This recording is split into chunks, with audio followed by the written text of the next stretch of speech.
How to connect to wireless Android Auto. Enter the Linux system and make sure the Android Auto function is turned on.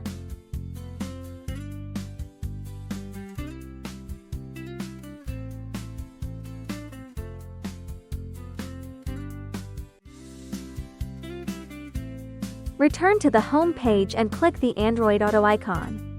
Turn on the Wi-Fi option on your Android phone.